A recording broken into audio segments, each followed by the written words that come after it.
नमस्ते दोस्तों, स्वागत है आपका परीक्षा स्टडी 24 यूट्यूब चैनल पर। दोस्तों, आज हम आपको डीएलएड थर्ड सेमेस्टर के विषय शैक्षिक मूल्यांकन क्रियात्मक शोध एवं नवाचार विषय कराएंगे। और इसका सिलेबस हम पहली वीडियो में बता चुके हैं। यदि आपने सिलेबस नहीं देखा है शैक्षिक मूल्यांकन क्रियात्मक शोध एवं नवाचार का, तो आप पहली वीडियो देख लें। और कंप्लीट सिलेबस सभी विषय जो 8 विषय हैं उनका चाहिए तो आप टेलीग्राम ग्रुप पर ज्वाइन होकर प्राप्त कर सकते हैं। और सिलेबस का पहला टॉपिक है मापन। तो पहले मापन को समझते हैं। जब आप मार्केट जाते हैं सब्जी लेने, तो सब्जी वाला केजी यानी किलो में हमें तौलता है। तो मापन का मतलब होता है मेजरमेंट यानी नाप तौल। कपड़ा मीटर में मिलता है हमें या सेंटीमीटर में दे, तो इस प्रकार मापन का मतलब आप समझ गए। मेजरमेंट से मतलब है हम किसी चीज़ की मार्केट से मात्रा लाएंगे, कुछ मात्रा तो मिलेगी। सब्जी लेने गए तो वो मात्रा है ना, तौल के दी उसने, तो वही है। अब समझते हैं आपको लिखना कैसे है। जब आप समझ गए कि मापन का मतलब मेजरमेंट है, नाप तौल है, तो अब आप इसे लिखेंगे कैसे यदि आपके पेपर में आए तो। समझते हैं दोस्तों। मापन का मतलब है परिमाण का पता लगाना। शॉर्ट में जब मापन पेपर में आए तो आप शॉर्ट में कीवर्ड सोच सकते हैं, तभी आप जल्दी से लिख सकते हैं। तो मापन का मतलब मेजरमेंट, नापना, तौलना या फिर मात्रा का पता लगाना। ये क्या है? मेजरमेंट का मतलब है, यानी मापन का मतलब है। अब देखते हैं दोस्तों लिखना कैसे है। किसी निश्चित इकाइयों में वस्तु या गुण के परिमाण का पता लगाना। परिमाण का यानी मात्रा का पता लगाना क्या कहलाता है? परिमाण की जगह आप मात्रा भी लिख सकते हैं। किसी निश्चित इकाइयों में किसी वस्तु या गुण के परिमाण या फिर मात्रा का पता लगाना मापन कहलाता है। अब देखते हैं दोस्तों मापन की अवधारणा। मापन की अवधारणा यदि आप समझने की कोशिश करेंगे तभी समझ सकते हैं, क्योंकि जो आपका पहला पेपर और दूसरा पेपर डीएलएड थर्ड सेमेस्टर के, उनकी जो बुक में भी जो लैंग्वेज मिलेगी वो हार्ड मिलेगी। और हमारी कोशिश ये है कि आपको सरलता से उस टॉपिक के बारे में समझा दिया जाए जिससे आप लिख सकें। अब समझते हैं मापन की अवधारणा। मापन वह प्रक्रिया है जिसके द्वारा किसी वस्तु, व्यक्ति अथवा क्रिया की किसी विशेषता को निश्चित मापदंडों के आधार पर मापा जाता है और उसे मानक चिन्हों अथवा निश्चित इकाई अंकों में प्रकट किया जाता है या व्यक्त किया जाता है। तो आप लिख सकते हैं मापन वह प्रक्रिया है जिसके द्वारा किसी वस्तु को, व्यक्ति को या किसी क्रिया की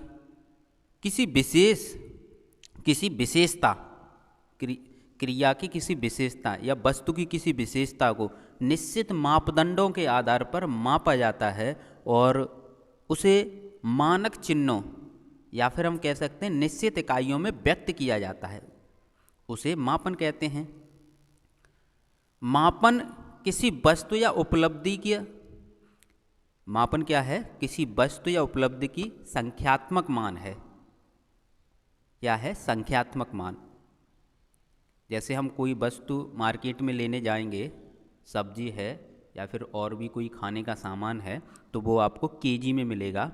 तो वो संख्यात्मक मान, जैसे 1 केजी 2 केजी, तो ये यहाँ पर ये बताया गया है। इसका प्रत्यक्ष संबंध परिमाण या मात्रा से होता है। किससे होता है? परिमाण या मात्रा से होता है। यह एक परिमाणीकरण की प्रक्रिया है।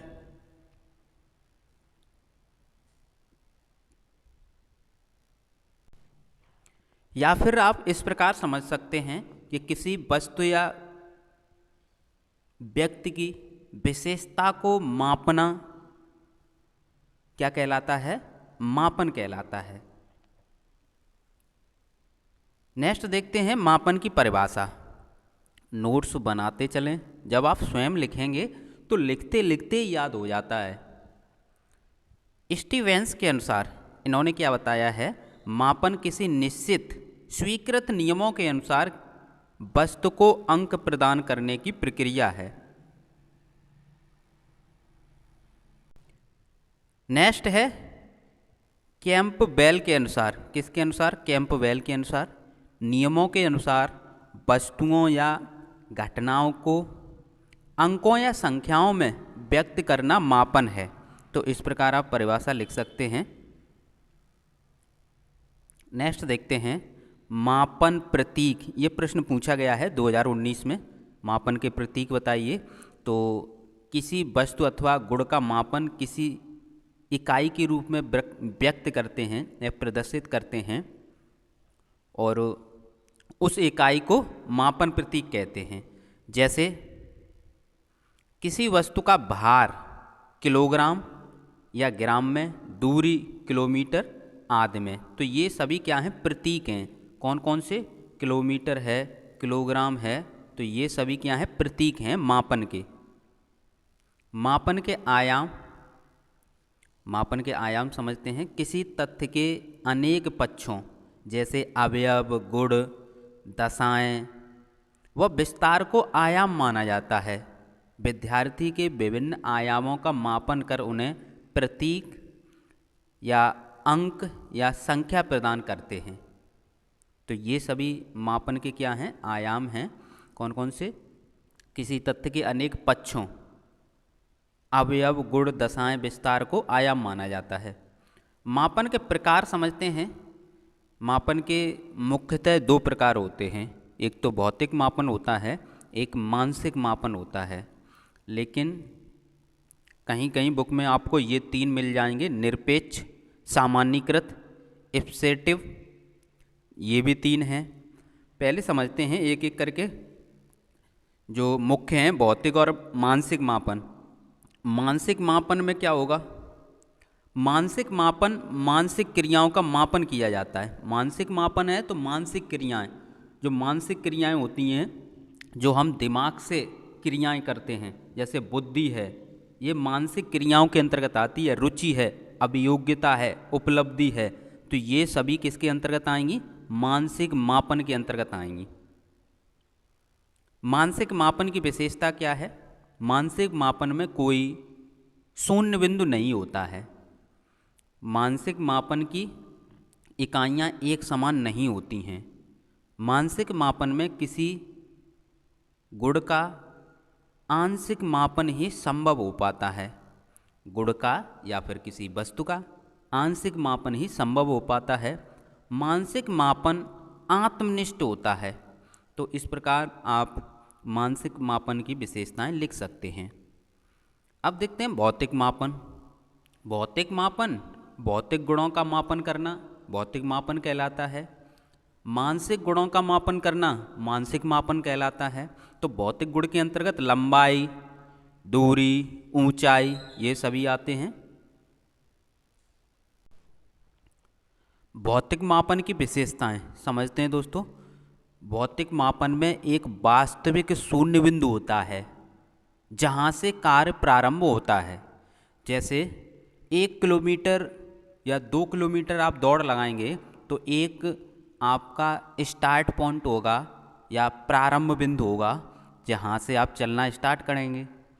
तो यहाँ पर यही बताया गया है कि जो भौतिक मापन होता है उसमें एक वास्तविक शून्य बिंदु होता है जहाँ से कार्य प्रारंभ होता है। जैसे 5 फीट का अर्थ क्या है, 0 से लेकर 5 फीट तक जब हम नापेंगे तो काउंट ऐसे ही करेंगे। भौतिक मापन में सभी इकाइयाँ एक समान होती हैं। भौतिक मापन में क्या होता है, जो सभी इकाइयाँ होती हैं वो एक समान होती हैं। जैसे 1 फीट के सभी इंच समान दूरी पर स्थित होते हैं। भौतिक मापन में किसी वस्तु का पूर्ण मापन संभव है। जैसे पृथ्वी का क्षेत्रफल हमें ज्ञात करना हो तो हम ज्ञात कर सकते हैं। भौतिक मापन स्थिर रहता है। जैसे मेज की लंबाई 4 फुट है तो चाहे आप 10 साल बाद या 4 साल बाद या 1 साल बाद देखेंगे या 1 महीने बाद देखेंगे तब भी उतनी ही रहेगी। ऐसा तो नहीं है कि ज़्यादा हो जाएगी। नेक्स्ट देखते हैं दोस्तों। अब जो अन्य मापन के प्रकार बताए थे, निरपेक्ष, सामान्यीकृत, स्पेसिफिक, इन्हें समझते हैं दोस्तों। अगर आपके में पूछा जाता है मापन के प्रकार तो आप लिखेंगे मुख्यतः 2 होते हैं, भौतिक मापन, मानसिक मापन।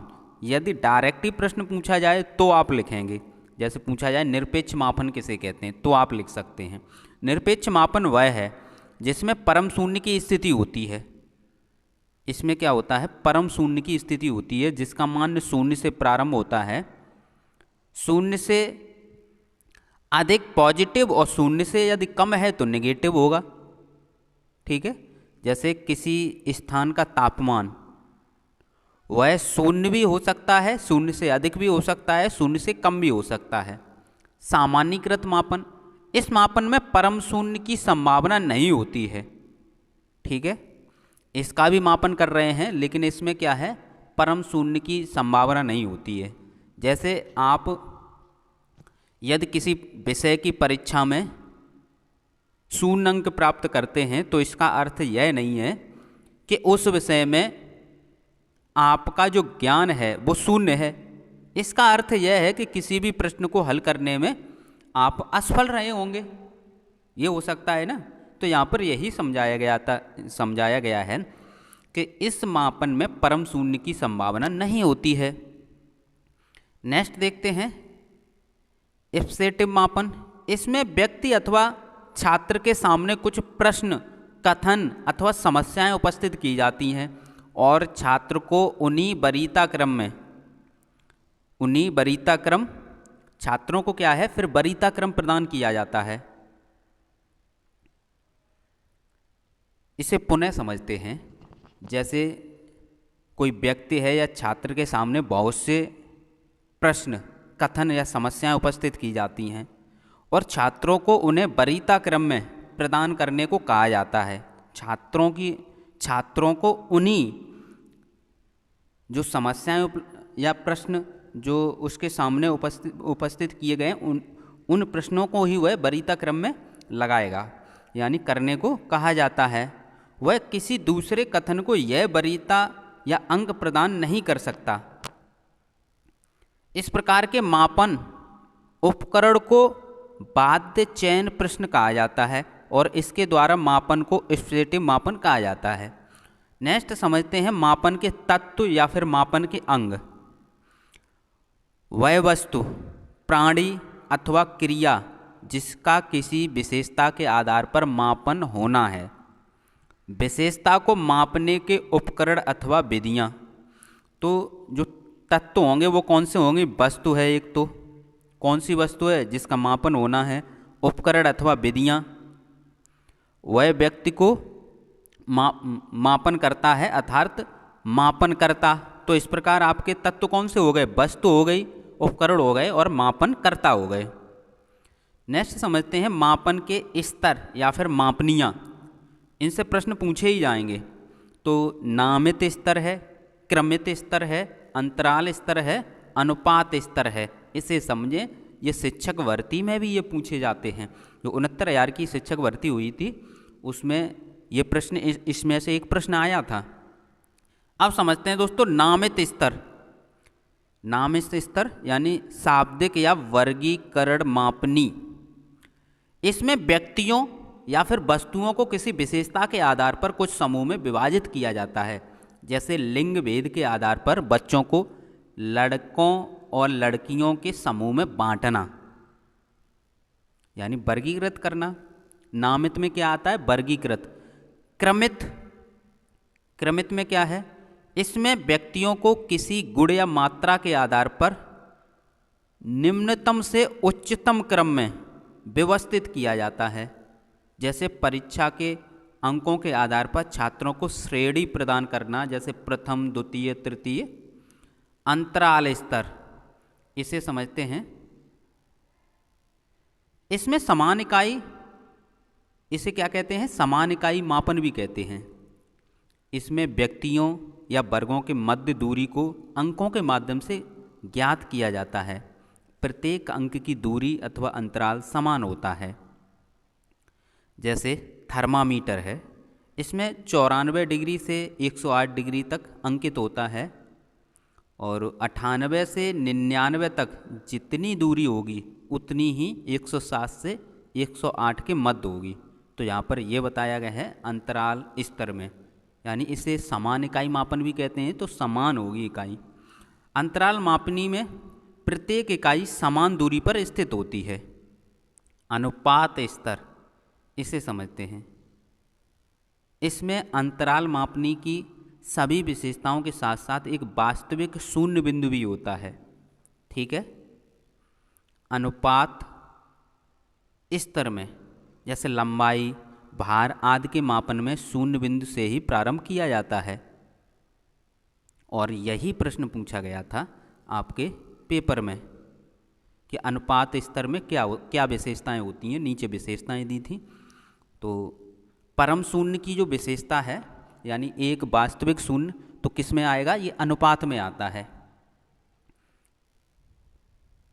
नेक्स्ट देखते हैं शैक्षिक मापन किसे कहते हैं। 2017-2018 में पूछा गया है।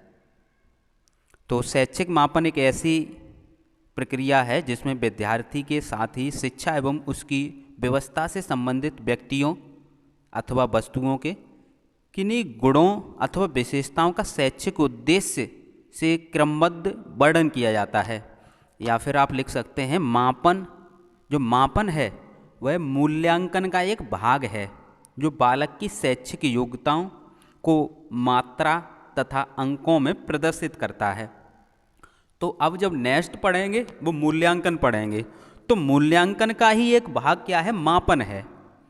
तो मापन मूल्यांकन का वह भाग है जो बालक की शैक्षिक योग्यताओं को मात्रा तथा अंकों में प्रदर्शित करता है। तो इस प्रकार आपने ये मापन का छोटा सा टॉपिक था और इससे प्रश्न बनते हैं। यहाँ तक कि आप जब शिक्षक भर्ती का पेपर देंगे तो उसमें भी इससे प्रश्न पूछे जाएंगे। तो इसलिए डीएलएड के जो भी फर्स्ट सेमेस्टर में पहला और दूसरा विषय, सेकंड सेमेस्टर में पहला दूसरा, थर्ड सेमेस्टर में पहला दूसरा, फोर्थ सेमेस्टर में पहला और दूसरा, तो इस प्रकार के जो चार सेमेस्टर में जो 8 विषय हैं, ये भी मिलाकर इनसे भी प्रश्न पूछे जाते हैं। जब आप शिक्षक भर्ती देंगे, शिक्षक भर्ती का पेपर होगा, वहाँ मनोविज्ञान का एक टॉपिक होगा, उसमें पूछे जाएंगे, और एक बाल विकास का होगा, उसमें पूछे जाएंगे। कुछ ऐसे दोनों ही टॉपिक मिलाकर 30 नंबर के आते हैं। तो इस प्रकार आप यदि शिक्षक बनना चाहते हैं, रियली यदि आपके अंदर से यह लगता है कि हाँ हम शिक्षक बनेंगे, हम पढ़ाई सही कर रहे हैं, माता पिता का पैसा खर्च नहीं कर रहे बल्कि हम सही दिशा में उसे खर्च कर रहे हैं, तो आप जितने भी विषय हैं डीएलएड के वो सही से कर लें। उससे आपका टेट भी निकल जाएगा और शिक्षक भर्ती भी निकल जाएगी। सिलेबस वही रहता है। जब आप शिक्षक भर्ती का पेपर देंगे तो आपको पता ही नहीं पड़ेगा, क्योंकि आपको ये लगेगा ये तो सभी हमने पढ़े हैं। नहीं तो 14 विषय यदि आप तैयार करेंगे तो आपको दिक्कत आएगी। 14 विषय में कुछ नहीं, जो आपके डीएलएड के विषय हैं वही हैं। और रीजनिंग, कंप्यूटर, रीजनिंग अलग से हो गई, तो एक ये टॉपिक हो सकता है अलग से है, बाद बाकी वही है। संस्कृत है, हिंदी है, और कंप्यूटर है, जीके, करंट अफेयर। तो ये आपको करंट अफेयर और रीजनिंग ये अलग से आपको पढ़नी पड़ेगी। तो पहले आप जो आपको तैयारी कराई जा रही है वह तैयारी करें। ये इसलिए बीच बीच में बता देते हैं कि आपको टारगेट भी, अपना जो गोल है आपका, जो आपने टारगेट लगा रखा है कि हम शिक्षक बनेंगे, तो आप तभी बन सकते हैं जब उस रास्ते पे पीछे से चल रहे हैं, तभी तो आप टारगेट को अचीव कर सकते हैं। थैंक यू दोस्तों। वीडियो को शेयर करें, लाइक करें।